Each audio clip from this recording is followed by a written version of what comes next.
Bonjour, bonsoir, tout dépendra de l'heure à laquelle vous regarderez cette vidéo. Vidéo qui est totalement improvisée parce que voilà, je me suis rendu compte à 2 jours de devoir poster que je n'avais rien tourné, que c'était trop tôt pour un bilan évidemment, c'était trop tôt pour les sorties du mois suivant, c'était pas trop tôt ni trop tard pour faire un update de lecture, mais comme je lis des suites de séries ou des trucs pas ouf, ça sert un peu à rien. Il était évidemment également trop tard pour faire un épisode de la trilogie du mercredi. Donc vraiment, je me suis dit, qu'est-ce que je vais faire? Est-ce que, tant pis, je ne poste rien, c'est pas grave, on va pas nous en tenir rigueur, au pire, on perdra quelques abonnés. Il faut déjà se rendre compte que je ne poste pas, enfin bref. Donc, c'est très simple, aujourd'hui, nous allons être sur TikTok, mais sur YouTube. Voilà.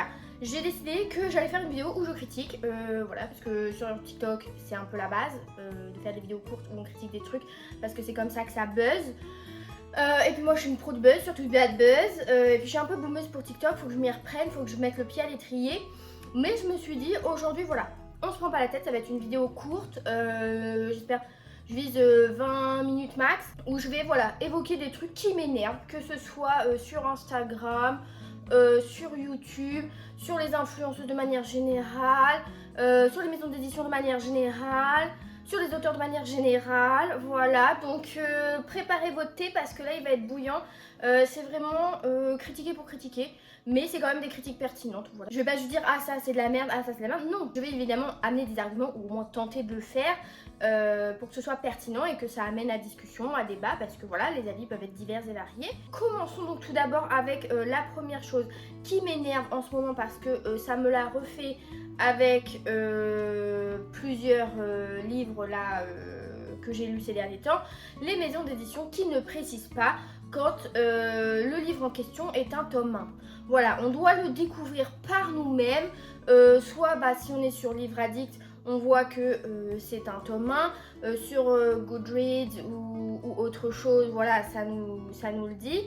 Ou alors il faut être un peu à l'affût des VO pour voir qu'il y a déjà plusieurs choses en VO, mais nous, on ne nous le dit pas. Voilà, ça c'est vraiment une chose qui m'agace à un niveau assez élevé, parce que tout le monde n'a pas envie de se lancer à chaque fois dans des séries.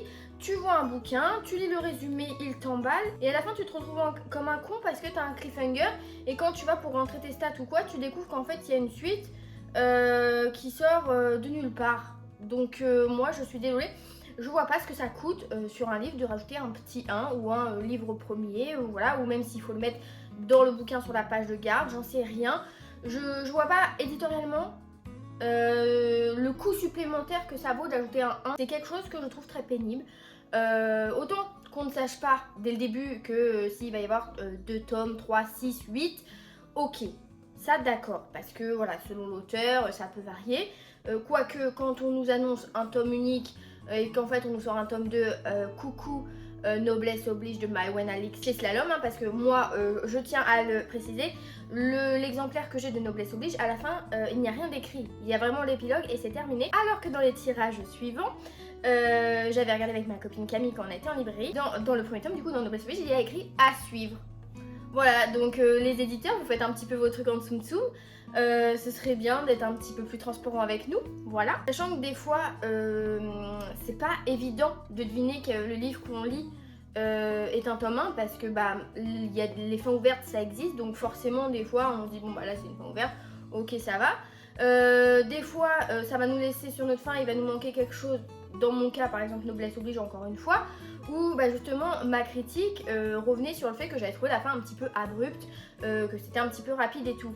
Mais désolée, si on me dit que moi il y a une suite qui arrive, ma revue elle va être plutôt teintée. Voilà, je vais essayer de prendre du recul et de du coup prendre ça en compte. Effectivement, s'il y a une suite, je suis d'accord que la fin soit ouverte. Mais si on me prévient pas, je suis détestable. Voilà, je suis désagréable. Et après, vous passez qui des coups de gueule en story. Voilà, c'est tout. Je rebondis du coup avec le côté des transparences de maisons d'édition, avec les séries qui ne sont jamais finies d'être traduites, qui sont arrêtées en cours de route, sans prévention aucune, sans avertissement, sans explication, voilà. Par exemple, si je prends la série du dernier magicien chez Casterman, C'est une trilogie, nous avons 2 tomes en français et pas le dernier. Pourquoi ? Moi j'ai besoin qu'on me dise pourquoi. Alors on va me dire oui c'est pour les chiffres, le premier tome a fait des bons revenus, le deuxième ça s'est essoufflé donc on traduit pas le troisième. À quelle heure? Autant tu me dis The Mortal Instruments j'en traduis 2, après vas-y je laisse tomber parce qu'il y en a encore 4 et la flemme. Bon, on peut peut-être comprendre que vous ne vouliez pas vous engager au coût financier que ça va représenter de traduire en tout 6 tomes si les ventes ne font que chuter. D'accord. En revanche, quand là il s'agit d'une trilogie, je vois pas en quoi voilà, on nous coupe l'herbe sous le pied, on ne nous prévient pas. Et le pire, c'est que tu as beau leur demander ou autre, tu n'es pas tenu au courant. On ne nous tient pas au courant, on ne nous fait pas un post annonce en mode bah désolé, voilà, ces séries vont être arrêtées. Autant qu'il y a des arrêts de publication, notamment dans les mangas, ça, des fois les maisons d'édition préviennent, mais dans les romans, je trouve que pas du tout. Et je trouve ça un peu pas réglo vis-à-vis de nous lecteurs parce que on met le pognon pour acheter des bouquins à 20 balles. Et pour rester sur notre faim, parce que désolé, tout le monde ne lit pas en VO, donc on peut pas se dire bah écoute je vais la finir en VO, c'est pas grave. Non, c'est grave. Donc je sais pas, voilà, peut-être trouver une solution, peut-être faire des tirages limités, j'en sais rien, ou faire des commandes de précommande, tu vois combien t'en as, et puis t'envoies que ces exemplaires-là, et puis basta. Je trouve que c'est quelque chose qui est pas très honnête vis-à-vis des lecteurs. Mais voilà, c'est quelque chose qui me chagrine, on nous donne des trucs, c'est comme un autre exemple dans la collection R, Les Belles, voilà, qui a eu un tome 1 et qui a jamais eu de suite. Ou alors après chez Hachette, on avait eu Grace and Fury, qui avait eu un tome 1, qui est une duologie, qui avait jamais eu son tome 2, et puis là, les droits avaient été rachetés, donc on a eu le droit d'avoir cette suite, mais des années après. Je suis désolée, je comprends pas, faudrait peut-être créer une maison d'édition spéciale suite de séries qui ne sont pas traduites et on le fait, mais forcément les chartes graphiques seront plus les mêmes et tout. S'il faut tout reprendre, je crois que c'est pas Caraval aussi qui avait eu ce souci. Enfin, en fait voilà, je trouve c'est pas pertinent, genre c'est pas... Je ne trouve pas ça correct. Alors est-ce que c'est parce que par exemple à l'époque des Belles de chez Robert Laffont, la collection R, peut-être qu'ils s'emballaient à traduire plein de trucs parce que voilà, il y avait un peu la folie comme avec les romances maintenant, etc. Mais Casterman, j'ai pas l'impression qu'ils sortent des titres à foison. Donc je trouve que si tu fais cette série qui est pertinente, va au bout. Enfin surtout quand, comme je vous dis, quand il s'agit d'une duologie ou d'une trilogie, il reste un tome, faites un effort. Également. Alors autant vous pensez au coût financier d'arrêter de publier une série parce qu'elle ne fonctionne pas, autant à l'inverse faire du bif sur des découpages de tomes pour faire plus de bouquins et donc brasser plus de thunes. Je trouve ça encore une fois hyper pas réglo envers les lecteurs. C'est dingue. Exemple tout con, si on prend Pocket Jeunesse. Pocket Jeunesse que j'adore, vraiment qui sponsorise ma bibliothèque, franchement depuis Hunger Games, je suis fervente supportrice. En revanche, vous me publiez en un seul tome des Mortal Instruments qui font 800 pages et quelques. Par contre, la série Assoiffée, vous nous faites 11 tomes, vous découpez un tome 2 en deux pour qu'il y en ait un qui fasse 300 pages et l'autre il en fasse 150-200 et vous les vendez au même prix. À quelle heure? À quelle heure? Je trouve ça aberrant. C'est fou, enfin qu'est-ce qui justifie le truc en fait? Vous prenez Hachette, ils ont publié Midnight Sun, donc qui est le tome un peu spin-off compagnon au point de vue d'Edward de Twilight, qui fait quasi 1000 pages, c'est publié en un tome, en une fois. Alors oui, peut-être certes le livre est peut-être plus fragile, etc. D'accord. Mais c'est publié, c'est à un prix raisonnable. Et là, moi le coup d'Assoiffé, c'est pour ça que je ne lis plus la série. De qui se moque-t-on?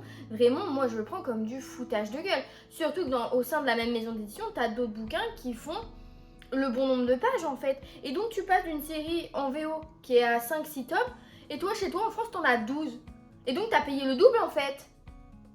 Est-ce qu'on peut parler de ça? Vraiment, ça me dézingue. Ça me dézingue de voir à quel point déjà le livre, ça a augmenté. Alors, on a la chance d'avoir le prix unique, ça c'est sûr.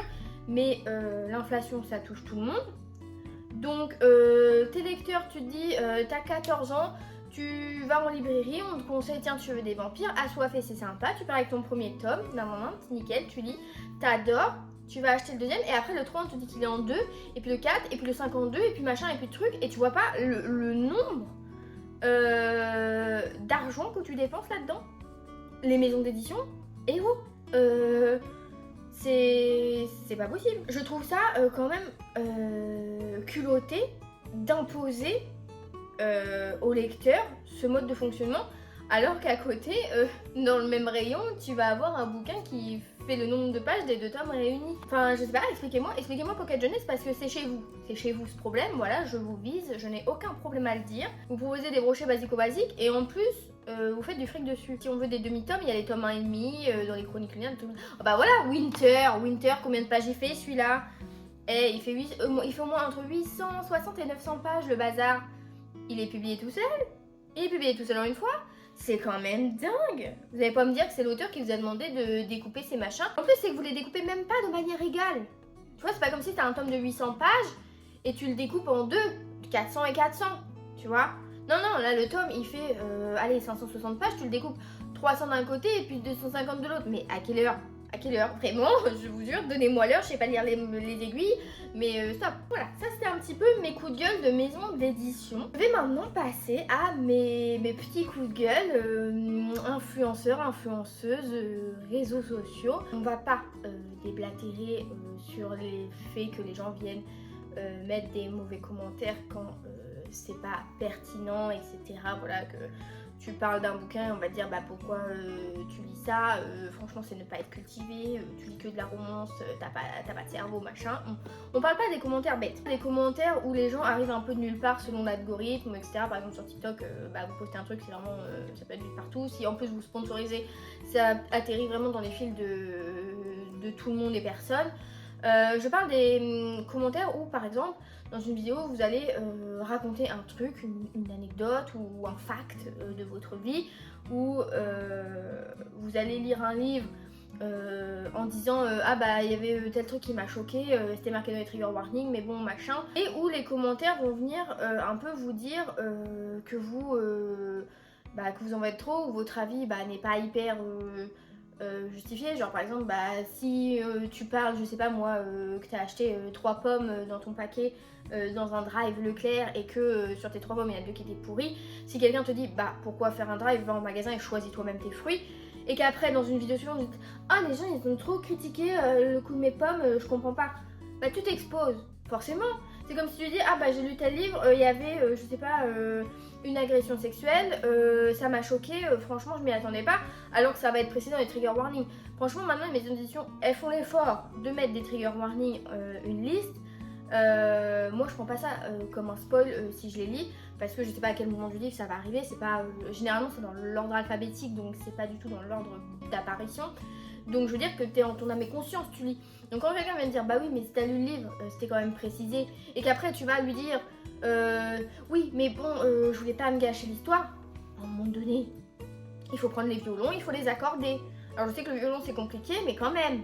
Donc voilà, et donc je rebondis ensuite sur pareil, les gens qui vont un peu faire des messages subliminaux sur les réseaux. Voilà, je vais reprendre l'exemple il y a peu, un petit peu la polémique qu'il y a eu autour de la plagieuse de Bookstar, où là, The Marcy's a pris la parole et a dénoncé la personne, a dit les termes, et donc après, voilà, le nom a été révélé, et la personne fait un peu son caliméro à se mettre en privé, etc. machin.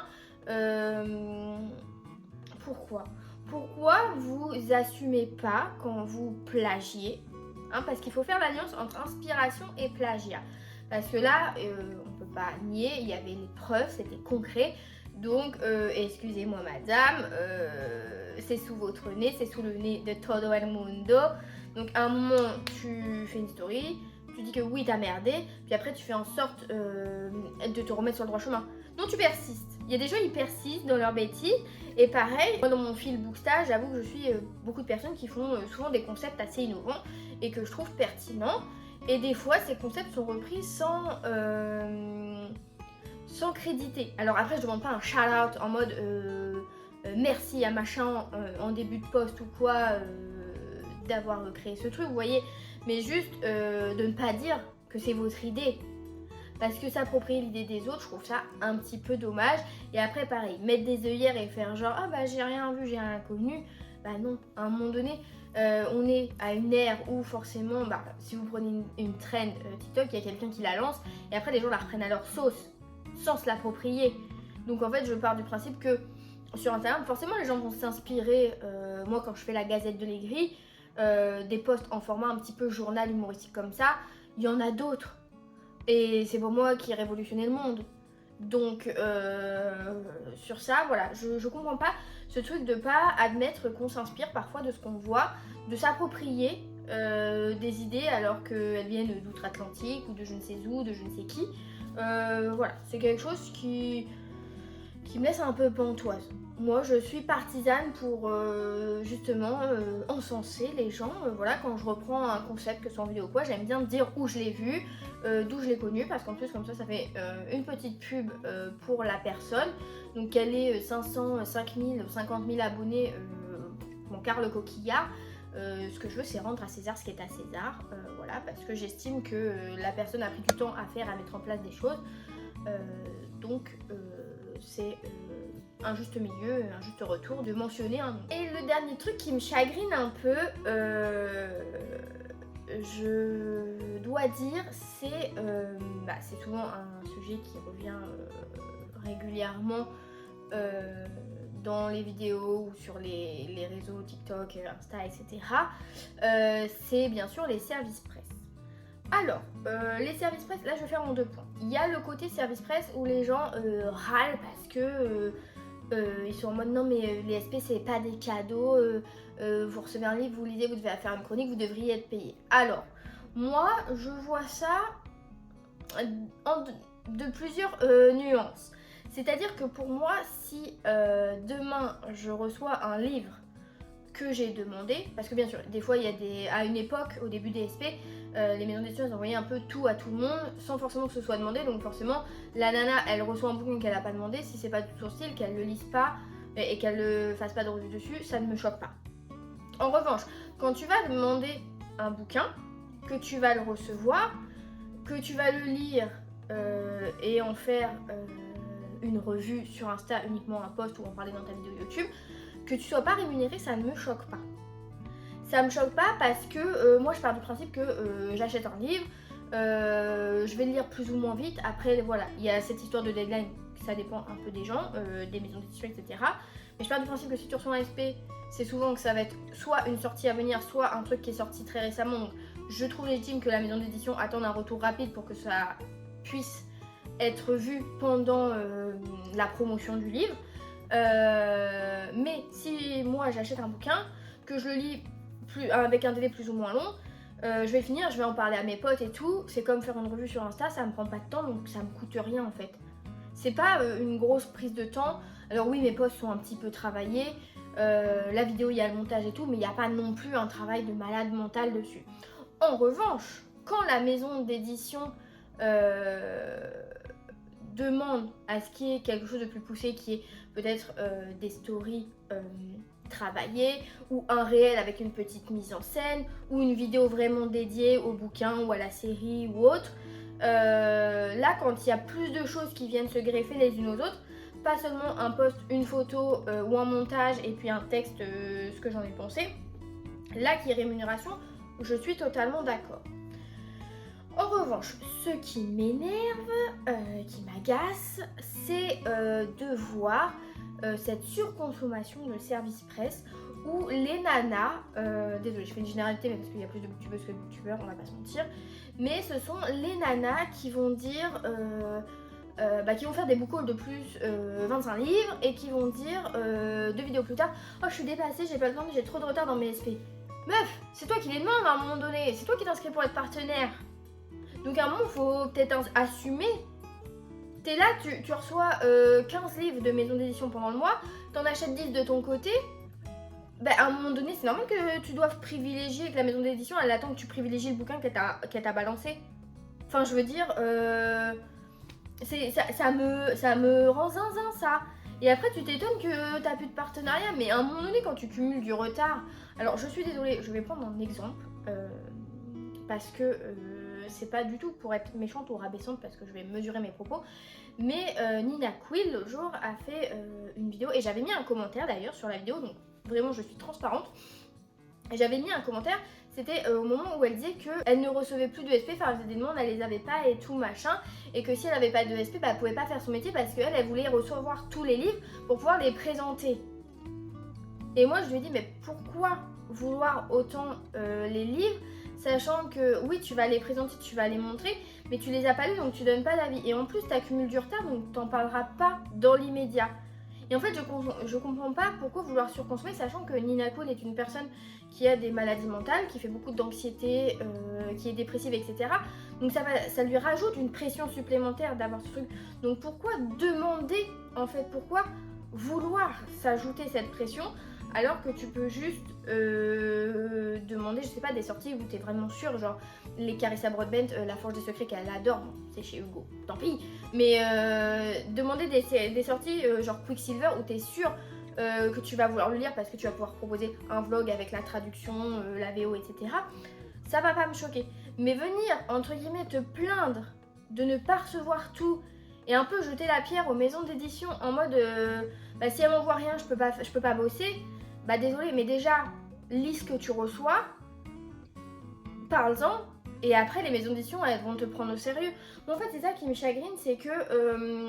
et c'est pas que elle, hein, il y a d'autres youtubeuses, c'est juste que elle en parle vraiment frontalement. Enfin, elle détaille son avis, elle dit pas juste « Ah, je suis débordée par les SP ». Mais je comprends pas ces nanas qui vont trouver quelque chose à redire, qui vont mettre en avant le fait d'être débordée par les SP, alors que quand il y a des appels à partenariat, tu leur réponds à tous. Forcément, tu as une communauté sur plusieurs réseaux, donc la maison d'édition, elle va se dire bah super pour la vitrine de nos bouquins, on te prend. Et 3 mois après, tu vas dire que t'es dépassé, que t'as trop de retard. Bah moi je suis désolée, mais tu peux pas fonctionner comme ça. Enfin je veux dire, et c'est pour ça que j'ai trouvé d'ailleurs pertinent parce que là il y a eu des appels à partenariat qui ont popé sur Insta et j'en ai répondu à certains parce que justement ils proposent ou des partenariats annuels pour un nombre limité de personnes ou aussi la possibilité de faire des partenariats, des services presse ponctuels. Donc ça veut dire que tu vas recevoir leur catalogue et tu vas pas tout recevoir. Et moi je trouve que c'est ça que j'apprécie et que si demain je devais être partenaire avec une maison d'édition, je ferais en sorte que ce soit comme ça, ou je préfère essayer de temps en temps de demander un livre parce que je vais être sûre qu'il va être lu rapidement, qu'il va me plaire et je vais pas recevoir 5 livres dans le mois et il y en a 2 que je vais bien aimer et 3 je vais les lire par principe, par politesse. Donc voilà, je ne dis pas ça pour jeter la pierre à Nina Cool, je dis juste ça parce qu'en fait c'est c'est un programme que je consomme pas du tout, mais c'est un contenu que je consomme régulièrement et donc je connais un peu maintenant la personne, je la vois souffrir de ses pathologies, mais à côté de ça, je peux pas avoir d'empathie pour l'aspect professionnel du SP. Parce que autant j'ai de l'empathie pour les maladies mentales parce que ça malheureusement on ne le choisit pas, elle choisit pas d'être dans le bad mood tout le temps, mais sachant que tu es sujette à l'anxiété et à la pression, ne va pas demander en avoir davantage. Sur Insta, je le ressens moins parce que les personnes, quand je vois des stories où les filles reçoivent des SP ou quoi, ben, je vois régulièrement une semaine ou 2 après qu'elles sont en train de le lire et tout, donc je me dis là tu vois c'est choisi, t'as la possibilité qu'on te propose quelque chose, t'as la possibilité de dire non ou de dire oui, et je trouve qu'il y a quand même un libre arbitre, donc je ne trouve pas légitime de venir chouinailler en vidéo en disant oh là là j'ai 24 SP de retard, tu les as voulu. Donc à un moment tu t'étonnes pas et si après tu perds en crédibilité, bah c'est normal. Moi voilà, je trouve que c'est assez justifié. Et je pense que les maisons d'édition maintenant, comme il y a tout cet aspect professionnel avec les collaborations rémunérées ou non ou autres, je trouve légitime qu'elles soient pointilleuses sur leur choix de partenaire ou d'envoi de SP. Et voilà, je trouve que se mettre une pression soi-même et après venir chouiner, voilà, faut pas déconner. C'est quand même de belles opportunités d'avoir des livres gratuitement entre guillemets. Donc déjà tu n'as pas à débourser le montant du livre et du coup c'est logique que la maison d'édition te demande que tu en parles pendant que c'est en vague, parce que si le livre il sort le 15 septembre et que tu le lis le 10 novembre, ça ne sert à rien. Enfin je veux dire à un moment donné les gens, la hype elle sera passée, ils en auront plus rien à faire de ce titre là, ou alors ils l'auront déjà lu, ils n'auront pas attendu ton avis. Donc voilà, il faut savoir prendre la balance et l'équilibrer. C'est sur ça que je vais achever ce TikTok vidéo YouTube là, ce TikTok un peu plus long que prévu. N'hésitez pas du coup dans les commentaires à débattre un peu de ces sujets. N'hésitez pas si vous avez d'autres trucs vous qui vous agacent un peu, que ce soit maison d'édition, auteur. Ah, j'ai pas parlé des auteurs, on y reviendra plus tard, ce sera d'autres points. Important quand même de souligner avec tact, des fois quand les choses sont bien faites, bien amenées, ou un peu maladroite. Voilà, après ce qu'il faut, c'est aussi savoir se remettre en question, et ça il y a certaines personnalités de la boucosphère qui ne savent pas le faire. Voilà, c'est sur ça que je finirai. Donc voilà, j'espère en tout cas que vous faites de belles lectures, et je vous dis à la prochaine. Salut!